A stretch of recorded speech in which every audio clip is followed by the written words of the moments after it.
Hello दोस्तों, welcome back to the channel study with Priyanshu. आज से हम शुरू कर रहे हैं इंडियन स्टेट सीरीज, जिसमें आज हमारा सबसे पहला स्टेट है जहां भारत की सबसे पहली पैसेंजर ट्रेन चली थी और जो भारत की आर्थिक रीढ़ की हड्डी माना जाता है। हम बात कर रहे हैं महाराष्ट्र राज्य की। तो चलिए बिना किसी देरी के साथ वीडियो को शुरू करते हैं और चलते हैं अपनी आईपैड की स्क्रीन पर।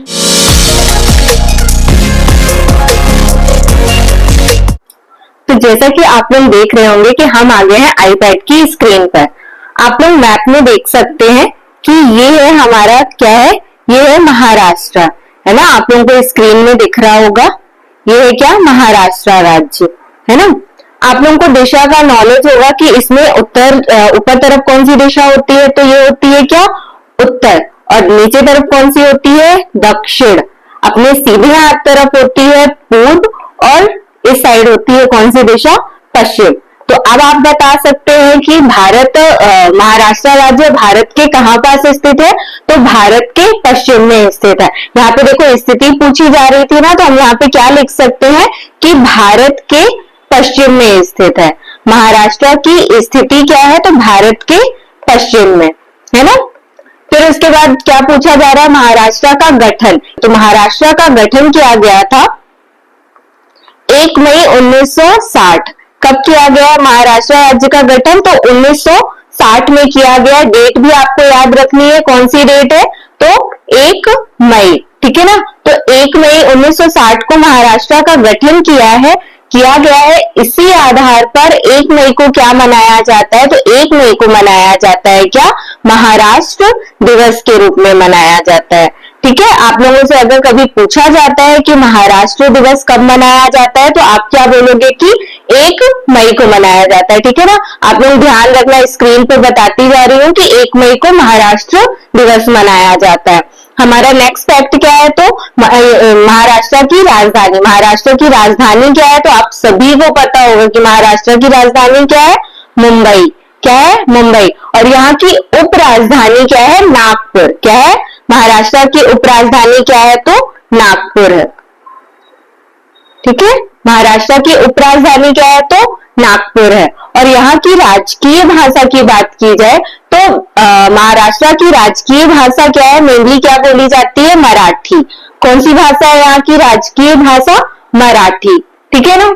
चलिए हम आगे देखते हैं। आप लोग रिवीजन भी करते चलना कि महाराष्ट्र की स्थिति कहाँ है, तो महाराष्ट्र की स्थिति है कहाँ, भारत के पश्चिम में। देखो आप लोगों को मैप दिख रहा होगा ना, तो ये किस तरफ आ रहा है, पश्चिम दिशा में आ रहा है। ये है हमारा क्या, महाराष्ट्र राज्य। ठीक है। और इसका गठन कब किया गया, तो इसका गठन 1 मई 1960 को किया गया है। 1 मई को इसीलिए क्या मनाया जाता है, महाराष्ट्र दिवस मनाया जाता है। ठीक है। और यहाँ की राजधानी मुंबई है, उप राजधानी यहाँ की क्या है, नागपुर, और यहाँ की राजकीय भाषा क्या है, तो मराठी है। अब चलिए आगे देख लेते हैं। अब यहाँ की सीमाओं के बारे में बात करना है कि महाराष्ट्र राज्य कितने राज्यों के साथ सीमा साझा करता है, या किन किन राज्यों के साथ सीमा लगती है या स्पर्श करती है। तो ठीक है, जैसा कि आप लोग मैप में देख रहे होंगे कि ये क्या है, महाराष्ट्र राज्य है ना, ये ना महाराष्ट्र। इसके उत्तर में अगर आप देखोगे तो इसके उत्तर यानी नॉर्थ में आप लोग देख रहे होंगे कि कौन सा स्टेट है, ये कौन सा स्टेट है, गुजरात। कौन सा है, गुजरात। और ये वाला स्टेट कौन सा है, तो मध्य प्रदेश। देखो इनकी बॉर्डर लग रही है ना महाराष्ट्र के साथ। तो कौन कौन से राज्य हो गए नॉर्थ में, गुजरात और मध्य प्रदेश। फिर इसके यहाँ पूर्व में आप देखोगे तो ये कौन सा स्टेट हो जाएगा, ये हो जाएगा छत्तीसगढ़। कौन सा स्टेट हो जाएगा, छत्तीसगढ़। ठीक है ना। और यहाँ अगर आप पूर्व में देखोगे इस साइड, तो यहाँ पे कोई एक सागर है, उसका नाम क्या है, उसका अरब सागर। ये कौन सा सागर है, अरब सागर है। ठीक है ना। आप लोग ये ध्यान रखना, अरब सागर इसके किस तरफ स्थित है, तो महाराष्ट्र के पश्चिम तरफ स्थित है। ठीक है। फिर और स्टेट की बात की जाए तो दक्षिण में बात की जाएगी। अगर साउथ की बात की जाएगी तो कौन से स्टेट आएंगे, एक ये छोटा सा आप लोगों को दिख रहा होगा, ये एकदम छोटा सा दिख रहा है ना, ये स्टेट कौन सा है, तो ये है कौन सा, गोवा। कौन सा स्टेट है, गोवा। और एक ये कौन सा स्टेट है, तो कर्नाटक। ठीक है ना। दक्षिण में अगर आपसे पूछा जाता है तो महाराष्ट्र कितने राज्यों के साथ सीमा साझा करता है, दक्षिण में यानी साउथ में गोवा और कर्नाटक। ठीक है। और एक आप यहाँ पे देखोगे तो ये दक्षिण पूर्व कहलाएगा। कौन सी दिशा कहलाएगी, डायरेक्शन कौन सा होगा, ये दक्षिण पूर्व। यहाँ पे ये कौन सा स्टेट है, तो ये है तेलंगाना। कौन सा स्टेट है ये, तेलंगाना, ठीक है ना। तो महाराष्ट्र की सीमाएं किन किन राज्यों के साथ लगती है, तो आप लोग यहाँ पे देख लो एक बार, मैं लिख देती हूँ आप लोगों के लिए। सबसे पहली कौन सी है, गुजरात। कौन कौन से स्टेट है, पहला हो गया गुजरात, दूसरा कौन सा है, दूसरा है मध्य प्रदेश। कौन सा है, मध्य प्रदेश, ठीक है। फिर तीसरा कौन सा है, तीसरा स्टेट है छत्तीसगढ़, ठीक है। फिर कौन सा है, छत्तीसगढ़ के बाद आप मैप देखते जाना, ठीक है। नेक्स्ट कौन सा है, तेलंगाना। नेक्स्ट है कौन सा, कर्नाटक। फिर नेक्स्ट कौन सा है, गोवा। कौन सा है, गोवा, ठीक है ना। ठीक है, कितने स्टेट सीमाओं पर स्थित है महाराष्ट्र के, तो 6। कौन कौन से, गुजरात, मध्य प्रदेश, छत्तीसगढ़, तेलंगाना और कर्नाटक और गोवा, ठीक है। और पश्चिम में अगर आपसे कौन सा सागर स्थित है तो आप कौन सा बोलोगे, अरब सागर स्थित है, ठीक है ना। चलो देखते हैं, अब आगे देखते हैं। अब हमारी नेक्स्ट स्लाइड है क्या, महाराष्ट्र का उच्च न्यायालय कहाँ स्थित है। तो महाराष्ट्र का उच्च न्यायालय स्थित है कहाँ, बॉम्बे में। कहाँ स्थित है, बॉम्बे। आप लोगों ने नाम सुना होगा, बॉम्बे हाई कोर्ट है ना, ये महाराष्ट्र का हाई कोर्ट है, ठीक है। अब इसकी खंडपीठ यानी डिवीजन बेंच कहाँ कहाँ स्थित है, तो महाराष्ट्र की 3 खंडपीठें हैं। कितनी है, 3। कितनी है, 3, ठीक है ना। कौन कौन सी ये 3 खंडपीठें हैं, तो पहला हो जाएगा कौन सा, नागपुर। अभी अभी मैंने आप लोगों को बताया ना कि नागपुर क्या है, इसकी उपराजधानी भी कही जाती है। महाराष्ट्र की उपराजधानी किसे कहा जाता है, तो नागपुर को कहा जाता है। दूसरी खंडपीठ कहाँ है, तो दूसरी खंडपीठ स्थित है कहाँ, औरंगाबाद। क्या बोलेंगे, औरंगाबाद। और तीसरी हो जाएगी कौन सी, पणजी। कौन सी हो जाएगी तीसरी, पणजी। औरंगाबाद को वर्तमान में औरंगाबाद का नाम क्या कर दिया गया है, छत्रपति संभाजी नगर। आप लोग ये फैक्ट भी याद रखना, मैं लिख देती हूँ यहाँ पे आप लोगों के लिए, क्या, छत्रपति संभाजी नगर, ठीक है। ये किसका नाम हो गया है, तो ये हो गया है किसका, औरंगाबाद का, ठीक है ना। फिर नेक्स्ट देखते हैं, नेक्स्ट पॉइंट क्या है, यहाँ का क्षेत्रफल। तो महाराष्ट्र राज्य का कुल क्षेत्रफल कितना है, तो यहाँ का क्षेत्रफल है कितना, 307 713 किलोमीटर स्क्वायर, ठीक है ना। यहाँ का क्षेत्रफल कितना है, 307 713 किलोमीटर। अगर आप नंबर उसमें बोलोगे तो क्या हो जाएगा, 3,60,713 किलोमीटर स्क्वायर, ठीक है ना। ये यहाँ का क्या है, क्षेत्रफल। और क्षेत्रफल के मामले में अगर महाराष्ट्र को देखा जाए तो महाराष्ट्र किस नंबर पर आता है, भारत के राज्यों में तीसरा सबसे बड़ा राज्य है। महाराष्ट्र क्षेत्रफल में कितने, कौन से नंबर में आता है, तीसरा, ठीक है, तीसरा सबसे बड़ा राज्य है, ठीक है ना। किसकी बात कर रहे हैं, क्षेत्रफल की बात कर रहे हैं। अब तीसरे नंबर पे आता है तो हमें शुरू के 2 स्टेट पता होना चाहिए, है ना। तो 2 स्टेट कौन से हैं, सबसे पहला तो क्षेत्रफल के मामले में सबसे बड़ा राज्य कौन सा है, राजस्थान, ठीक है ना। सबसे बड़ा कौन सा है, राजस्थान। और दूसरे नंबर पे आता है कौन सा, मध्य प्रदेश। कौन सा आता है, मध्य प्रदेश। तो क्षेत्रफल के मामले में भारत के 3 सबसे बड़े राज्य अगर आपसे कभी भी पूछे जाए तो क्या होगा, सबसे पहला हो जाएगा राजस्थान, दूसरा हो जाएगा मध्य प्रदेश और तीसरा हो जाएगा कौन सा, महाराष्ट्र, ठीक है ना। फिर नेक्स्ट पॉइंट देखते हैं, नेक्स्ट क्या देखना है हमें, यहाँ की जनसंख्या के बारे में, ठीक है ना। अब हम देखते हैं क्या, महाराष्ट्र की जनसंख्या कितनी है। महाराष्ट्र की लगभग जनसंख्या अगर आप देखोगे तो कितनी है, 12.7 करोड़, ठीक है ना। लगभग आप याद रखोगे कि महाराष्ट्र की जनसंख्या कितनी है, 12.5 करोड़। आप लगभग कितनी बोल सकते हो, 12.5 करोड़ या 12.7 करोड़, ठीक है। ये 2011 के अकॉर्डिंग है, ठीक है ना। ये हम कब के अकॉर्डिंग पढ़ रहे हैं, क्योंकि अभी जनसंख्या के नए आंकड़े नहीं आए हैं, जनसंख्या अभी हो रही है। 2027 में फाइनली इसके आंकड़े आ जाएंगे। 2027 की जनगणना की जा रही है अभी, और अभी हम किसके फाइनली फैक्ट पढ़ रहे हैं? 2011 की जनसंख्या के, ठीक है ना। तो अभी महाराष्ट्र की लगभग जनसंख्या कितनी है? 12.5 करोड़। और जनसंख्या के मामले में देखा जाए तो महाराष्ट्र किस नंबर पर आता है? तो महाराष्ट्र भारत का दूसरा बड़ा राज्य है, दूसरा अधिक जनसंख्या वाला राज्य, ठीक है ना। जनसंख्या के मामले में दूसरे नंबर पे कौन आता है? महाराष्ट्र। अगर दूसरे नंबर पे महाराष्ट्र आता है जनसंख्या के मामले में, तो हमें सबसे पहले पहला स्टेट पता होना चाहिए कि जनसंख्या सबसे ज्यादा किस स्टेट की है। तो सबसे पहले नंबर पे कौन आ जाएगा? पहला कौन सा राज्य हो जाएगा जनसंख्या के मामले में? उत्तर प्रदेश। सबसे ज्यादा जनसंख्या किस राज्य की है? तो वो है उत्तर प्रदेश की, ठीक है ना। आप लोगों को ये फैक्ट याद रहेंगे ना। क्षेत्रफल के मामले में किस नंबर पे आता है महाराष्ट्र? तीसरे नंबर पे।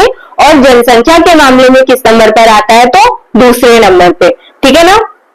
फिर नेक्स्ट देखते हैं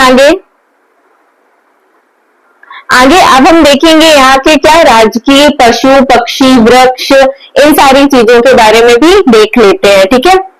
तो सबसे पहले हम देखते हैं क्या यहाँ का राजकीय पशु क्या है। तो यहाँ का राजकीय पशु क्या है? भारतीय विशाल गिलहरी। क्या नाम है उसका? भारतीय विशाल गिलहरी। मैंने इमेजेस भी लगाए हैं आप लोगों के लिए। भारतीय विशाल गिलहरी, इसे क्या कहा जाता है? इसे शेकरू भी कहा जाता है। क्या कहा जाता है? इसे शेकरू भी कहा जाता है, ठीक है ना। हमारे नेक्स्ट फैक्ट क्या है? यहाँ का राजकीय पक्षी क्या है? राजकीय पक्षी। तो राजकीय पक्षी क्या है? पीले पैरों वाला हरा कबूतर। क्या है? पीले पैरों वाला हरा कबूतर। ये यहाँ का क्या है? राजकीय पक्षी है, ठीक है ना। आप लोग याद रखना, राजकीय पशु क्या बताया मैंने? भारतीय विशाल गिलहरी। ये देखो स्क्रीन पर देखते जाना आप लोग, भारतीय विशाल गिलहरी है, ठीक है ना। और इसे क्या कहा जाता है? तो इसे शेकरू भी कहा जाता है। और राजकीय पक्षी मैंने क्या बताया है? पीले पैरों वाला हरा कबूतर, ठीक है ना। और इसे क्या कहा जाता है? इसे एक दूसरा नाम भी दिया जाता है। कभी अगर आपसे पूछ ले तो इसे क्या कहा जाता है? इसे हरियाल कहा जाता है। क्या कहते हैं? इसे हरियाल कहते हैं, ठीक है ना। आप लोग याद रखना है इसे। नेक्स्ट फैक्ट है यहाँ का राजकीय वृक्ष क्या है? क्या यहाँ का राजकीय वृक्ष? तो यहाँ का राजकीय वृक्ष क्या है? आम। क्या है यहाँ का राजकीय वृक्ष? आम है। और राजकीय फूल की बात की जाए, यानी कि राजकीय फूल की बात की जाए तो क्या है यहाँ का? जारुल। क्या कहते हैं इसे? जारुल, या फिर इसे तामहड़ भी कहा जाता है, ठीक है ना। क्या कहा जाता है? तामहड़, ठीक है ना। आप लोग ध्यान रखना। यहाँ की राजकीय तितली बहुत फेमस है, ठीक है ना। तो यहाँ की राजकीय तितली भी देख लेते हैं। देखो मैंने इमेज लगाई है आप लोगों के लिए, है ना, देख रहे हो ना। राजकीय तितली क्या नाम है? तो ब्लू मार्मन, ब्लू मार्मन, ठीक है ना। आप ये सारे फैक्ट याद रखना। राजकीय पशु क्या है? भारतीय विशाल गिलहरी। राजकीय पक्षी क्या है? पीले पैरों वाला हरा कबूतर, जिसे क्या कहा जाता है? तो इसे हरियाल कहा जाता है। क्या कहा जाता है? इसे हरियाल कहा जाता है। राजकीय वृक्ष क्या है? तो राजकीय वृक्ष है आम। राजकीय फूल क्या है? तो राजकीय फूल है जारुल या तामहड़, ठीक है ना। और राजकीय तितली का नाम क्या है? ब्लू मार्मन, ठीक है ना। चलो आगे देखते हैं। अब हम देखेंगे यहाँ की सीटों के बारे में कि लोकसभा सीट कितनी है, राज्यसभा सीट, बाकी सारी चीजों को, है ना। तो यहाँ की सबसे पहले हम देख लेते हैं क्या? विधान परिषद। विधान परिषद आप लोगों को पता होगा कि राज्य में जब कुछ ही भारत में कुछ ही ऐसे स्टेट है जहाँ पे विधान परिषद है, ठीक है ना। सिर्फ भारत में 6 ऐसे स्टेट है जहाँ पे विधान परिषद है, जिसमें से इन 6 राज्यों में एक महाराष्ट्र भी आता है, ठीक है ना। महाराष्ट्र में भी विधान परिषद स्थित है। तो आप लोग देखोगे कि महाराष्ट्र में विधान परिषद की सीटों की संख्या कितनी है? 78। आप लोगों को ये याद रखना है कि महाराष्ट्र में विधान परिषद सीटों की संख्या कितनी है? 78। और विधानसभा सीटों की संख्या कितनी है? तो 288। कितना है? 288। लोकसभा सीटों की संख्या की बात की जाए तो कितनी है? 48, यानी 48। और राज्यसभा सीटों की बात की जाए तो राज्यसभा सीटों की संख्या कितनी है महाराष्ट्र में? 19 यानी 19, ठीक है ना। विधान परिषद सीटों की संख्या कितनी है? 78। विधानसभा सीटों की संख्या कितनी है? 288। लोकसभा सीटों की संख्या कितनी है? 48। और राज्यसभा सीटों की संख्या कितनी है? तो ये है कितनी? 19, ठीक है ना। आप लोग याद रखना, ये चारों फैक्ट बहुत इंपॉर्टेंट हो जाते हैं आप लोगों के लिए, ठीक है ना। ये नंबर्स आप लोगों को याद रखना है, ठीक है। अब हम आगे चलते हैं। अब हम क्या देखने वाले हैं कि महाराष्ट्र के प्रथम मुख्यमंत्री कौन थे और यहाँ के प्रथम राज्यपाल कौन थे। जब महाराष्ट्र राज्य गठित हुआ था 1 मई 1960 को, है ना, तो उस समय पे महाराष्ट्र राज्य के सबसे पहले मुख्यमंत्री बनाए गए थे। उनका नाम है यशवंत राव। यशवंत राव, क्या नाम था उनका? यशवंत राव। जब महाराष्ट्र राज्य का गठन किया गया था उस समय महाराष्ट्र के प्रथम मुख्यमंत्री कौन थे? यशवंत राव। और सबसे पहले राज्यपाल कौन बनाए गए थे? तो उनका नाम है क्या? श्री प्रकाश जी। क्या नाम है उनका? श्री प्रकाश। क्या नाम है? श्री प्रकाश जी, ठीक है ना। सबसे पहले मुख्यमंत्री कौन थे? तो यशवंत राव। और सबसे पहले राज्यपाल बनाए गए थे किसे? श्री प्रकाश जी को, ठीक है। और वर्तमान की बात की जाए तो वर्तमान में मुख्यमंत्री कौन है? वर्तमान में महाराष्ट्र के मुख्यमंत्री किसे बनाया गया है? तो इनका नाम क्या है? देवेंद्र फडणवीस, ठीक है ना। देवेंद्र फडणवीस। ये करंट से भी जुड़ा हुआ क्वेश्चन आपसे एग्जाम में पूछा जा सकता है कि महाराष्ट्र के वर्तमान मुख्यमंत्री कौन है। तो उनका नाम क्या है? उनका नाम है देवेंद्र फडणवीस, ठीक है ना। और वर्तमान राज्यपाल की बात की जाए तो वर्तमान राज्यपाल कौन है? उनका नाम है जिष्णुदेव वर्मा। क्या नाम है उनका? जिष्णुदेव वर्मा। क्या नाम है उनका? जिष्णुदेव वर्मा। अब आप लोग याद रखना कि महाराष्ट्र के सबसे पहले मुख्यमंत्री कौन थे? तो उनका नाम था क्या? यशवंत राव। क्या नाम था? यशवंत राव। और वर्तमान में मुख्यमंत्री पूछा जाए तो उनका नाम है क्या? देवेंद्र फडणवीस, ठीक है। और पहले राज्यपाल कौन थे? तो पहले राज्यपाल का नाम क्या था? श्री प्रकाश जी। और वर्तमान में राज्यपाल बनाए गए महाराष्ट्र के, उनका क्या नाम है? जिष्णुदेव वर्मा। क्या नाम है? जिष्णुदेव वर्मा, ठीक है। चलो अपनी नेक्स्ट स्लाइड में चलते हैं। अब हम यहाँ पे देख लेते हैं क्या प्रमुख शहरों के उपनाम, ठीक है ना। जो महाराष्ट्र में बहुत फेमस शहर है उनके और क्या क्या नाम है, ठीक है। तो सबसे पहले अगर आपको देखो, मैं जूम कर देती हूँ आप लोगों के लिए। ये मैप में आप लोगों को दिख रहा होगा क्या? थाने, ठीक है ना। तो इसे क्या कहा जाता है? तो थाने को कहा जाता है सिटी ऑफ लेक्स। क्या कहा जाता है? सिटी ऑफ लेक्स कहा जाता है, ठीक है। और फिर एक सबसे फेमस शहर है, क्या नाम है उसका? मुंबई। आप लोगों ने सुना ही होगा, मुंबई को बहुत सारे नाम से बोला जाता है। भारत की फाइनेंशियल कैपिटल कहा जाता है, इसे माया नगरी, सपनों की नगरी कहा जाता है ना। तो आप बहुत सारे नाम इसके देख लेते हैं कि मुंबई को क्या क्या कहा जाता है। तो मुंबई को तो सबसे पहले हम क्या लिख सकते हैं यहाँ पे कि इसे क्या कहते हैं? भारत की फाइनेंशियल कैपिटल। क्या बोलते हैं इसे? तो इसे कहते हैं क्या?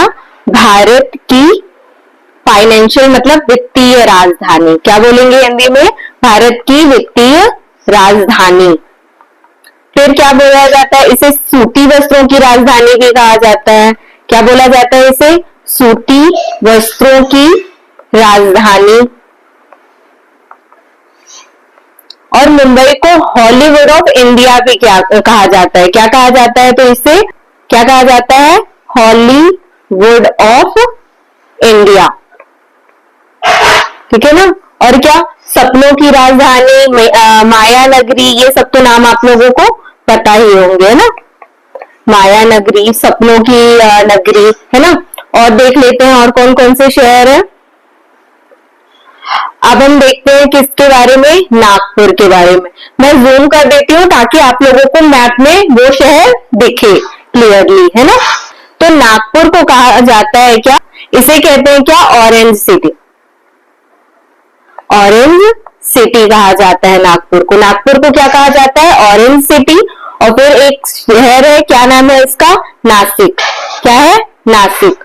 तो नासिक को कहा जाता है, नासिक को क्या कहा जाता है? California of India. California of India.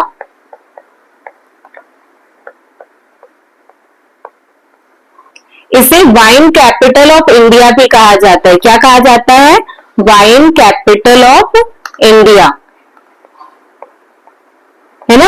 अंगूर नगरी आप लोग ने सुना होगा ना, अंगूर से ही तो वाइन बनती है, इसलिए इसे अंगूरों का शहर भी कहते हैं। फिर एक और शहर देख लेते हैं, ये आप लोगों को मैप में दिख रहा होगा, क्या? पुणे। तो पुणे को कहा जाता है, पुणे को क्या कहा जाता है? Queen of Deccan. क्या कहा जाता है? Queen of Deccan. Queen of Deccan, है ना। एक बार सब कुछ एक बार अच्छे से देख लेते हैं। नागपुर को क्या कहते हैं? तो नागपुर को कहा जाता है ऑरेंज सिटी। फिर नासिक को कहा जाता है क्या? कैलिफोर्निया ऑफ इंडिया और वाइन कैपिटल ऑफ इंडिया, ठीक है ना। और ठाणे को कहा जाता है क्या? City of lakes. और मुंबई को क्या कहा जाता है? तो मुंबई को कहा जाता है भारत की financial capital, Hollywood of India, माया नगरी, सूती वस्त्रों की राजधानी। और लास्ट हम लोगों ने क्या देखा? पुणे। तो पुणे को क्या कहा जाता है? Queen of Deccan. क्या कहा जाता है? Queen of Deccan. चलो आगे देखते हैं।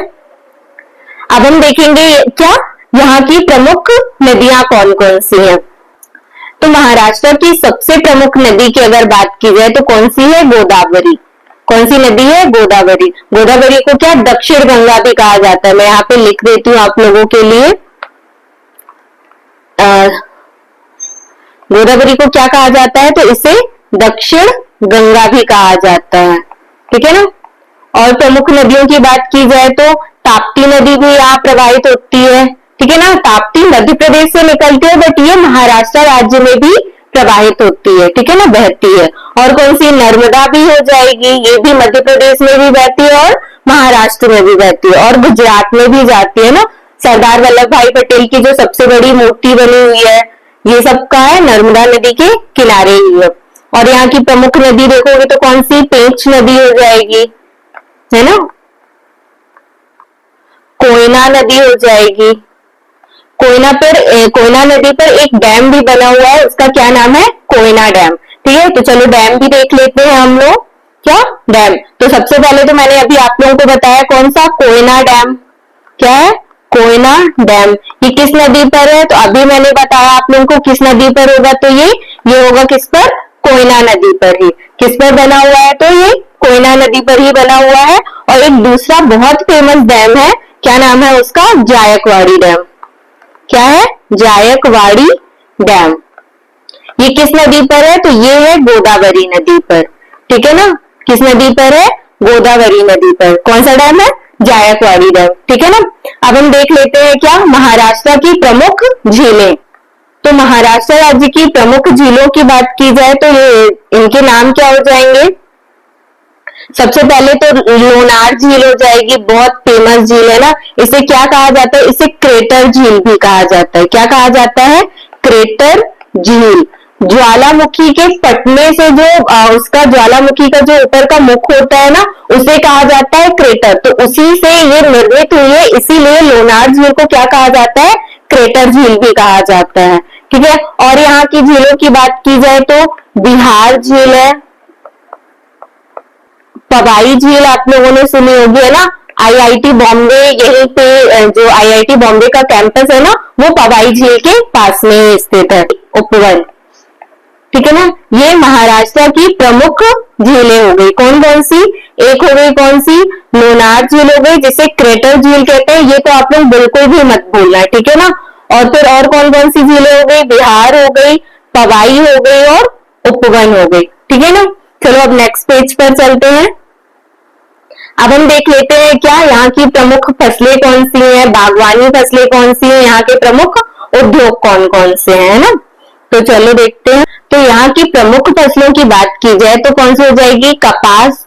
कपास आप लोगों को पता है कि काली मिट्टी में बहुत अच्छी तरीके से कपास की खेती की जाती है ना, तो महाराष्ट्र में कपास बहुत अच्छे से उगाया जाता है। क्यों? क्योंकि यहाँ काली मिट्टी पाई जाती है। कपास हो जाएगा, गन्ना हो जाएगा, और क्या हो जाएगा, सोयाबीन हो जाएगा। सोयाबीन के अलावा सूरजमुखी हो जाएगा। क्या हो जाएगा? सूरजमुखी। और क्या हो जाएगा? मूंगफली हो जाएगा, है ना। यहाँ की ये क्या है? प्रमुख फसलें हैं। कौन कौन सी? कपास, गन्ना, सोयाबीन, सूरजमुखी और मूंगफली। तो अब हम देख लेते हैं क्या बागवानी फसलों के बारे में। तो बागवानी फसलें कौन कौन सी हैं? बागवानी फसलें कौन सी? आम हो जाएगी, अंगूर, और क्या? केला, संतरा। ठीक है ना, क्या? संतरा मतलब ऑरेंज, है ना। ठीक है ना। यहाँ की प्रमुख फसलें कौन कौन सी हैं? तो प्रमुख फसलें हैं यहाँ की कौन सी? कपास, गन्ना, सोयाबीन, सूरजमुखी और मूंगफली। तो वही यहाँ की क्या प्रमुख बागवानी फसलें कौन कौन सी है? आम, अंगूर, केला और ऑरेंज। ठीक है। अब चलिए देख लेते हैं क्या यहाँ के प्रमुख उद्योग कौन कौन से हैं। तो सबसे पहले तो हो जाएगा क्या? आईटी और इलेक्ट्रॉनिक्स, है ना। आईटी और क्या? इलेक्ट्रॉनिक्स उद्योग, इलेक्ट्रॉनिक उद्योग, है ना। और फिर क्या हो जाएगा? वस्त्र उद्योग हो जाएगा, यानी क्या? टेक्सटाइल। अभी मैंने आप लोगों को बताया था कि महाराष्ट्र और मुंबई शहर को क्या कहा जाता है? सूती वस्त्रों की राजधानी। इसलिए महाराष्ट्र में क्या वस्त्र उद्योग भी स्थित है। ऑटोमोबाइल हो जाएगा, ऑटोमोबाइल। चीनी उद्योग भी हो जाएंगे, ठीक है ना, क्योंकि यहाँ गन्ने का भी उत्पादन होता है। तो कौन सा उद्योग हो जाएगा? चीनी उद्योग भी हो जाएंगे। ठीक है। और अगर आप लोगों को ये सारी पीडीएफ चाहिए होगी तो आप मेरा टेलीग्राम चैनल ज्वाइन कर सकते हैं, जिसमें आप लोगों को सारी पीडीएफ वहां पे प्रोवाइड करवा दी जाएंगी। ठीक है। तो चलो अब हम आगे देखते हैं। अब हम देखेंगे क्या महाराष्ट्र शहर के प्रमुख पर्यटन स्थल कौन कौन से हैं। तो चलो देख लेते हैं। यहाँ के प्रमुख पर्यटन स्थलों की बात की जाए तो सबसे पहले अगर देखा जाए तो गेटवे ऑफ इंडिया। क्या हो जाएगा? Gateway of India. Mumba Devi हो जाएगा।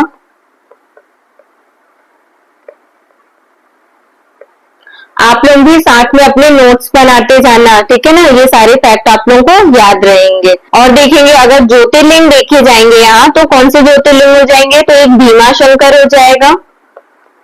क्या हो जाएगा? भीमा शंकर। त्र्यंबकेश्वर हो जाएगा।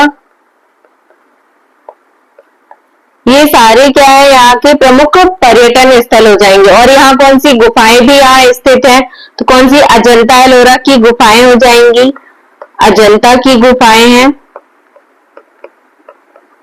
और एलोरा की भी गुफाएं हैं।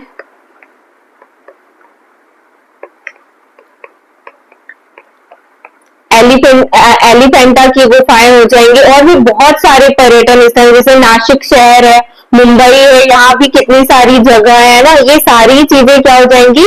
महाराष्ट्र के प्रमुख पर्यटन स्थल हो जाएंगे। ठीक है। ये सब क्या हो जाएंगे? महाराष्ट्र के प्रमुख पर्यटन स्थल। ठीक है। तो चलिए आप आगे देख लेते हैं। अब हम देखेंगे क्या महाराष्ट्र के सबसे पहले हम क्या देख लेते हैं? नेशनल पार्क कौन कौन से हैं यहाँ, यानी राष्ट्रीय उद्यान। उसके बाद हम यहाँ क्या देख लेंगे? रामसर साइट्स के बारे में देख लेंगे। तो पहले हम देखते हैं क्या राष्ट्रीय उद्यानों यानी नेशनल पार्क के बारे में, कि यहाँ कौन कौन से नेशनल पार्क है ना। सबसे पहला हो जाएगा कौन सा? चंदोली। कौन सा हो जाएगा? चंदोली नेशनल पार्क हो जाएगा। एक तडोबा हो जाएगा, तडोबा नेशनल पार्क। फिर एक हो जाएगा कौन सा? संजय गांधी। कौन सा? संजय गांधी नेशनल पार्क हो जाएगा। Gugamal national park. ये सब महाराष्ट्र में ही स्थित है, ठीक है ना। हम किसके बारे में पढ़ रहे हैं? हमारी इंडियन स्टेट सीरीज का ये हमारा सबसे पहला वीडियो है जिसमें हम महाराष्ट्र के बारे में पढ़ रहे हैं। और क्या टॉपिक है हमारा? नेशनल पार्क है ना। फिर नेक्स्ट देखेंगे और कौन से यहाँ नेशनल पार्क है। नवेगांव हो जाएगा, नवेगांव नेशनल पार्क। एक हो जाएगा कौन सा? पेंच नेशनल पार्क। पेंच नदी भी प्रभावित होती है और यहीं पे इस जगह का क्या नाम रख दिया गया है पेंच नदी के आधार पर? पेंच नेशनल पार्क। और ये जो पेंच नेशनल पार्क है ना, ये महाराष्ट्र के साथ साथ मध्य प्रदेश में भी स्थित है, ठीक है ना। दोनों राज्यों में, ये दोनों राज्यों की सीमाओं पर स्थित है, ठीक है। अब हम देख लेते हैं क्या यहाँ के रामसर साइट, ठीक है ना। अब देख लेते हैं क्या रामसर साइट। तो महाराष्ट्र में वर्तमान में कितनी रामसर साइट है? तो 3 है। कितनी है? 3 है। पहली कौन सी है? नांदूर मधमेश्वर। कौन सी है? नांदूर मधमेश्वर रामसर साइट, ठीक है ना। दूसरी कौन सी है? लोनार झील, है ना। दूसरी कौन सी है? लोनार झील। मैंने आप लोगों को फैक्ट बताया था कि लोनार झील को क्या कहा जाता है? क्रेटर झील भी कहा जाता है। क्या कहा जाता है इसे? क्रेटर झील भी कहा जाता है। और तीसरी रामसर साइट थाने क्रीक फ्लैमिंगो अभयारण्य। क्या है? थाने क्रीक फ्लैमिंगो अभयारण्य। ये 3 क्या है? महाराष्ट्र में क्या है? रामसर साइट है। महाराष्ट्र में सिर्फ और सिर्फ 3 ही रामसर साइट है। कौन कौन सी? सबसे पहला है क्या? नांदूर मधमेश्वर, दूसरा है लोनार झील और तीसरा कौन सा है? थाने क्रीक फ्लैमिंगो अभयारण्य। आप लोगों ने अभी करंट अफेयर का ये क्वेश्चन है, यहाँ पे भारत का सबसे पहला क्या बनाया गया है? एआई पावर्ड पक्षी अभयारण्य बनाया जा रहा है। भारत का पहला एआई पावर्ड क्या? पक्षी अभयारण्य कहाँ बनाया जा रहा है? तो ये महाराष्ट्र राज्य में बनाया जा रहा है। और कहाँ? थाने क्रीक फ्लैमिंगो अभयारण्य में बनाया जा रहा है, ठीक है ना। आप लोग ये फैक्ट याद रखिएगा। नेक्स्ट देख लेते हैं। अब हम देखते हैं क्या यहाँ के प्रमुख नृत्य कौन कौन से हैं। तो महाराष्ट्र के प्रमुख नृत्य की बात की जाए तो सबसे पहले तो लावनी हो जाएगा, है ना। क्या हो जाएगा? लावनी। और दूसरा कौन सा हो जाएगा? तमाशा। फिर हो जाएगा कौन सा? कोली नृत्य। कौन सा हो जाएगा? कोली नृत्य। कोली एक जनजाति होती है, उन्हीं के द्वारा कोली नृत्य किया जाता है, ठीक है। फिर यहाँ के क्या देख लेते हैं हम लोग? प्रमुख पर्व या उत्सव कौन कौन से हैं। तो सबसे पहले तो हो जाएगा क्या? गणेश चतुर्थी। गणेश चतुर्थी। गणेश चतुर्थी महाराष्ट्र में बहुत ही धूमधाम से मनाई जाती है। फिर हो जाएगा क्या? रंग पंचमी हो जाएगा। क्या हो जाएगा? रंग पंचमी। और क्या हो जाएगा? दशहरा हो जाएगा। मकर संक्रांति भी हो जाएगा, है ना। और क्या? गुड़ी पड़वा हो जाएगा। ये तो बहुत ही फेमस है ना, गुड़ी पड़वा। तो ये सब क्या है? ये महाराष्ट्र के प्रमुख पर्व या उत्सव है। कौन कौन से? सबसे फेमस तो आप लोगों को गणेश चतुर्थी याद रखना है और एक कौन सा याद रखना है? गुड़ी पड़वा याद रखना है, ठीक है ना। अब हम देख लेते हैं क्या यहाँ की प्रमुख जनजातियां कौन कौन सी है। तो सबसे पहले तो कोली नृत्य करने वाली जनजाति कौन सी हो जाएगी? कोली, मैंने आप लोगों को बताई है ना। भील जनजाति हो जाएगी। भील मध्य प्रदेश में भी पाई जाती है और महाराष्ट्र में भी पाई जाती है। गोंड जनजाति हो जाएगी।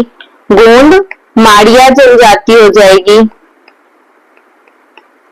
उराव जनजाति हो जाएगी। और एक कौन सी हो जाएगी? वारली। क्या हो जाएगा? हो जाएगी वारली, ठीक है ना। ये क्या हो गई यहाँ की प्रमुख जनजातियां? एक भील हो गई, कोली हो गई, वारली हो गई, गोंड माड़िया हो गई और उराव हो गई, ठीक है। चलो अब हम नेक्स्ट देखते हैं। बस कुछ ही स्लाइड्स और बची हुई है, ठीक है ना। अब हम देख लेते हैं क्या महाराष्ट्र की प्रमुख यूनेस्को साइट्स, है ना, कि यूनेस्को के द्वारा किन किन साइट्स को शामिल किया गया है यूनेस्को में। अजंता की गुफाएं, अजंता की गुफा हो जाएगा, ये मैं यूनेस्को साइट्स के बारे में बता रही हूँ। एलोरा की गुफाएं हो जाएंगी, एलोरा की गुफाएं। और क्या हो जाएगा, एलिफेंटा की गुफाएं भी हो जाएंगी, एलिफेंटा की गुफाएं। और मुंबई का छत्रपति शिवाजी महाराज टर्मिनल है ना, Chhatrapati Shivaji Maharaj terminal railway station, railway station है ना, कहाँ का है ये, मुंबई महाराष्ट्र है ना। इसे भी यूनेस्को साइट्स में शामिल किया गया है। अब हम जल्दी से देख लेते हैं क्या यहाँ के जीआई टैग कौन कौन से हैं। तो यहाँ के जीआई टैग की बात की जाएगी। सबसे पहले तो हो जाएगा क्या नासिक के अंगूर। आप लोगों को मैंने बताया है कि नासिक को क्या कहा जाता है, अंगूर नगरी भी कहा जाता है ना, वाइन कैपिटल ऑफ इंडिया, ठीक है ना। तो नासिक के अंगूर को जीआई टैग दिया गया है। महाबलेश्वर की स्ट्रॉबेरी हो जाएगी, महाबलेश्वर की स्ट्रॉबेरी। नागपुर के संतरे, ये सारे फैक्ट आप लोगों को याद रखने हैं, ठीक है ना। और कोल्हापुरी की चप्पल, कोल्हापुरी की चप्पल, ठीक है ना। और भी कई चीजें हैं जिन्हें जीआई टैग दिया है, मेनली आप लोग ये 4 चीजें याद रख सकते हो, ठीक है ना। कौन कौन सी है, पहला कौन सा है, नासिक के अंगूर हो जाएंगे, महाबलेश्वर की स्ट्रॉबेरी हो जाएगी, नागपुर के संतरे हो जाएंगे और कोल्हापुरी की चप्पल हो जाएंगे। ये क्या है, जीआई टैग हो जाएंगे महाराष्ट्र के। अब आगे हम लोग देख लेते हैं। अब हम यहाँ पे देखेंगे क्या कुछ अदर फैक्ट यहाँ पे हम देख लेते हैं जो चीजें हमारी छूट गई हैं, ठीक है ना। तो सबसे पहले तो हो जाएगा क्या, देश में सबसे पहली ट्रेन भारत में कहाँ चली थी, तो महाराष्ट्र राज्य में ही चली थी। और किसके बीच चली थी, तो ये मुंबई से ठाणे के बीच में चली थी। तो यहाँ पे लिख लेते हैं, देश की पहली ट्रेन कहाँ चली थी, तो मैंने अभी बताया आप लोगों को क्या, मुंबई से ठाणे के बीच में, ठाणे के बीच। ये दोनों महाराष्ट्र में है ना। मैंने आप लोगों को अभी बताया है कि ठाणे को क्या कहा जाता है, ठाणे का उपनाम क्या बताया है मैंने। आप लोग जल्दी से कमेंट बॉक्स में बताओ, मुझे कमेंट करके बताओ कि मैंने ठाणे को अभी क्या बताया है। और देखो ये कितने कब चली थी, तो ये चली थी कब, 16 अप्रैल 1853, ठीक है ना। कब चली थी, 16 अप्रैल 1853 में चली थी। कहां से कहां तक चली थी, तो ये चली थी मुंबई से ठाणे के बीच में। कहां से कहां तक चली थी, तो ये चली थी मुंबई से ठाणे के बीच में। ये आप लोगों को याद रखना है। दूसरा फैक्ट हम देख लेते हैं, महाराष्ट्र की सबसे ऊंची चोटी कौन सी है ना, यानी महाराष्ट्र की सबसे ऊंची चोटी। तो यहाँ की सबसे ऊंची चोटी कौन सी है, तो उसका नाम है कलसूबाई। क्या नाम है उसका, कलसूबाई। और इसकी ऊंचाई कितनी है, तो 1643 मीटर, ठीक है ना। महाराष्ट्र की सबसे ऊंची चोटी कौन सी है, कलसूबाई, और उसकी ऊंचाई कितनी है, 1643 मीटर। और अभी अभी मैंने आप लोगों को एक करंट फैक्ट बताया था, क्या बताया था कि भारत का पहला, अभी हाल ही की बात है, भारत का पहला एआई पावर्ड पक्षी अभ्यारण्य बनाया जा रहा है। पक्षी अभ्यारण्य, ये कहाँ बनाया जा रहा है, तो ये मैंने बताया था आप लोगों को कहाँ बनाया जा रहा है, ये ठाणे क्रीक फ्लैमिंगो अभ्यारण्य में, फ्लैमिंगो अभ्यारण्य में। ये अभी हाल ही की न्यूज है, ये क्या वहां बनाया जा रहा है, ठीक है ना। अब आप लोगों के लिए एक क्वेश्चन है जिसका आंसर आप लोगों को कमेंट बॉक्स में देना है। तो क्वेश्चन क्या है? क्वेश्चन है कि अजंता और एलोरा की गुफाएं महाराष्ट्र के किस जिले में स्थित है? आपसे क्वेश्चन किया जा रहा है कि एलोरा और अजंता की गुफाएं महाराष्ट्र में किस जिले में स्थित है। तो मैंने आपके ऑप्शन दिए हैं। पहला है पुणे, दूसरा है नासिक, तीसरा है छत्रपति संभाजी नगर जिसका पुराना नाम क्या था? औरंगाबाद, मैंने आप लोगों को बताया था। और लास्ट ऑप्शन है आपका क्या? कोल्हापुर। तो आपको इसका आंसर किसमें देना है? कमेंट करना है। तो दोस्तों ये था हमारा इंडियन स्टेट सीरीज का पहला स्टेट वीडियो। अब आप कमेंट करके बताइए कि आपको नेक्स्ट वीडियो किस स्टेट पर चाहिए। और ऐसे ही शानदार वीडियोस के लिए आप हमारा यूट्यूब चैनल सब्सक्राइब कर सकते हैं और इनकी पीडीएफ के लिए आप हमारे टेलीग्राम चैनल को भी ज्वाइन कर सकते हैं। वीडियो पसंद आया हो तो लाइक कीजिएगा, अपने सभी दोस्तों के साथ शेयर कीजिएगा। मिलते हैं अपने नेक्स्ट वीडियो में। जय हिंद।